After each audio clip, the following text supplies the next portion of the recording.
Hi everyone! So as you know, I'm Kerry, and I thought what we'd do today is we'd have a little meeting with some of my dancers because I know they get lots of attention on my social media pages. So what I'm going to do today is introduce you to a few. So we have the lovely Judith. Hello. We have Cath. Hello. We have Rebecca. Hello. And we have Mandy. So let's introduce you to Judith to start with. Do you want to just tell us a little bit about what you do? Yeah. What don't I do? So when I first met Kerry, I was still an actress, and I have moved into doing vocal confidence coaching and vocal sound healing. So I'm self-employed, which means I am free on a Tuesday morning to come to my dance class. And I'm free to do work as well, if anybody wants to look me up. Yeah. So I will add Judith's link in the description, so if you want to check her out, that's cool. Yeah. And we have Cath. Now Cath. So I am a retired teacher. I used to teach drama and a little bit of dance, and I was head of a big sixth form. So I'm also free on a Tuesday morning. And we've got Rebecca. Hi, when I joined Kerry's class, when I was made redundant, which was the beginning of my retirement, and it was my first sort of retirement activity, and it was great. It was absolutely perfect. Brilliant.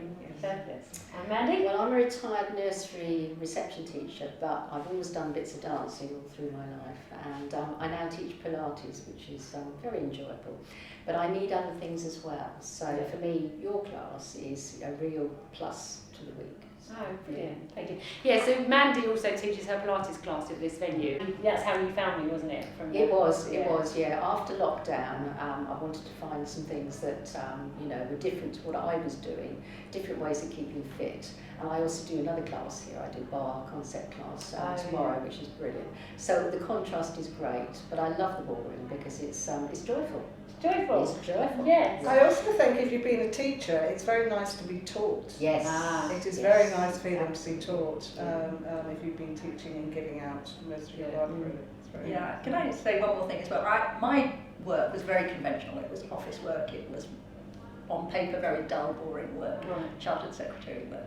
And so you don't have to be, a dancer or a creative, a performer. This class is for everyone, and it's really good fun. And I never was a dancer actually. When I did have dance lessons when I was small, and they kind of gave up on me because I couldn't do any coordination.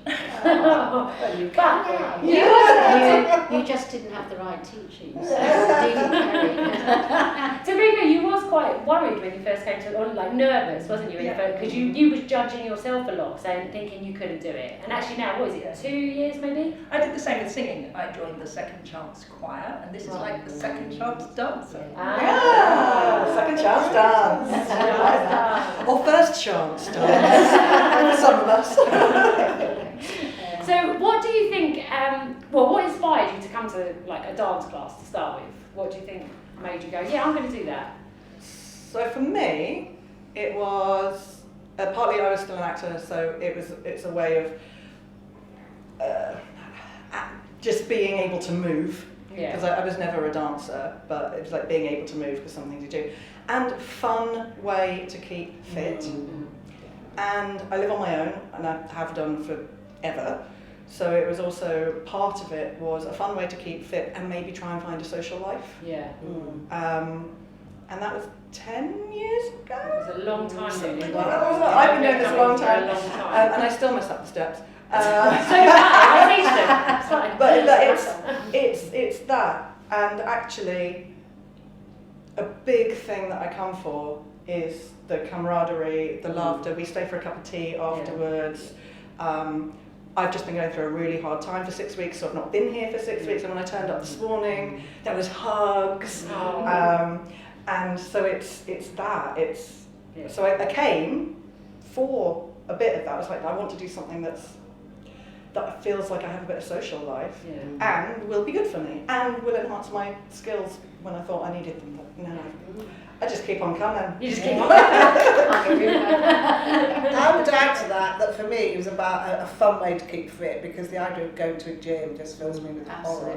So it was just a fun way, and it's turned into a social gig. But the thing I like about it is that you're given the steps, but you can still put your own twist and angle on the steps and, you know, make them your own. So I kind of like that bit of it as well. And it's nice too that you cater for people who are, I mean, I always think of Rachel when she first came. She could barely walk and she had a stick and she had this awful arthritic problem. She's since been taking, I think, some turmeric and various things, but she, with that in the class, she's transformed. I mean, it's amazing. And for her to be able to come and blossom like that, I think is terrific. But I think with Rachel, she's got the right attitude though. Absolutely. I think a lot of what you do in life is down to how you perceive it, or like your attitude towards it. Like you have to just kind of... It's getting people in to try. My next door neighbour could desperately do with coming to your class, but I cannot get him to, short of hijacking him and bringing him in, you know.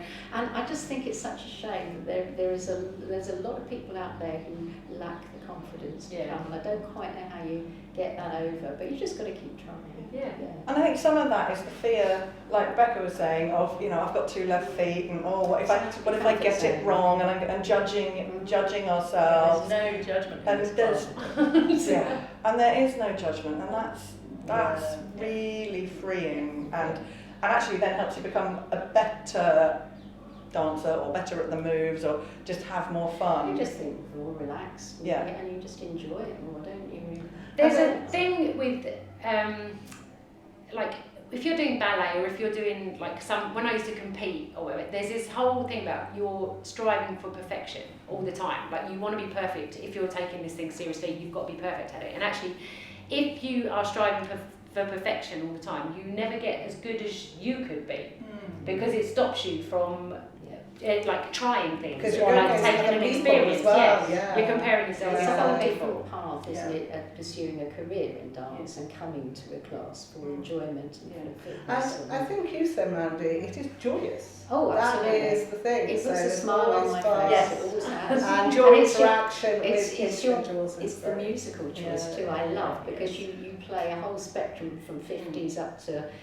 The one that makes me smile is when we do, which dance do we do to Paul Weller? I just wish I could see Paul Weller and say, do you realise that we do?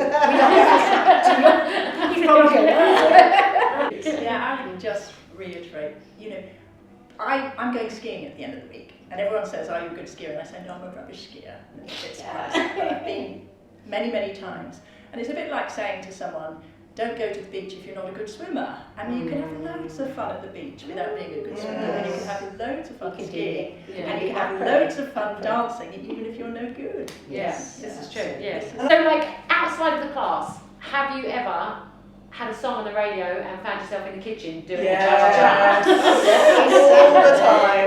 Especially during lockdown. I did a lot of kitchen disco dancing. Yeah. I mean, I certainly jig a lot, but probably not your steps, Kerry. I just revert. I'm doing, this would be a rumba. Yeah. Like we could do this. Or, I was doing some part-time work in a card shop. And you know, obviously there's music going on, and I was forever being like, all right, this is a samba. This could be a Viennese waltz, or it could be that. So It becomes a bit of a problem when you are actually a dance teacher. I can't actually listen to a piece of music without working out what the rhythm is and what steps you can do to it. What would be your favourite song to dance to? What would you? That you have, or that we haven't? If you just hear something and you cannot not dance. Walking on Sunshine. That's nice. Yeah. I mean, I love the music. I love doing the Viennese waltz with you. I just love it. It's just the freedom and the floatiness and the expansiveness of it. Yeah. But that's not a particular music. Sorry. No, that is a style. There was that African, I don't know what it's called. I used to love it, and I think we used to do a samba to it. I think it would have been hip hip chin chin. Yes, that's right. We learned a whole routine to it. That everybody used to moan at me when I started doing the routine. Yeah. Every time I teach people new steps, they start. It's too hard. But then eventually they get there. No, it's the warm up that Fox does this too. Oh, the warm up, was it? Yes, Jonathan's gone back to the old one. And the tondus. The tondeus. Yes. Yes. Oh, I get it. So you're happy doing the old one, it's the new one. I think it's just too much my old brain, I'm afraid.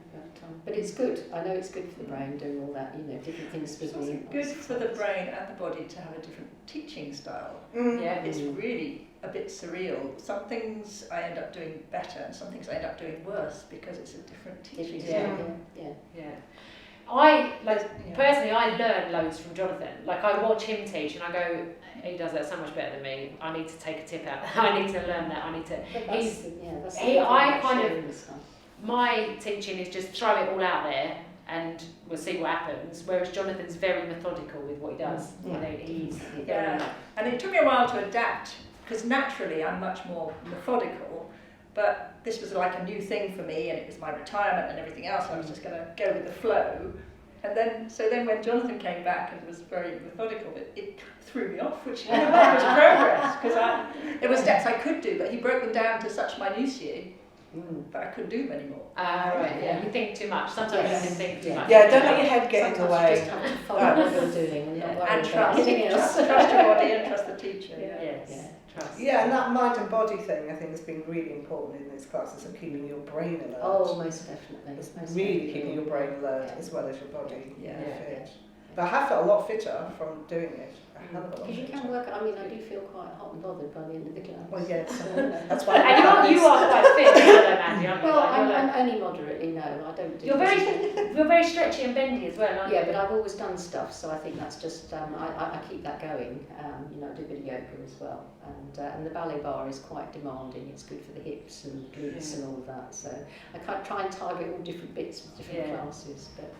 But the ballroom one is just great because it's the rhythm, the music, remembering the steps, all of Which that. makes it so joyous. It is, it's wonderful. It's just lovely. Yeah, and that musicality is really important as It well. is, yeah. Because it's good for your emotions as well, because there's so much emotion in the music. I think you just switch off from whatever's going on and you just focus on the class because you have to, otherwise everybody else will do something else.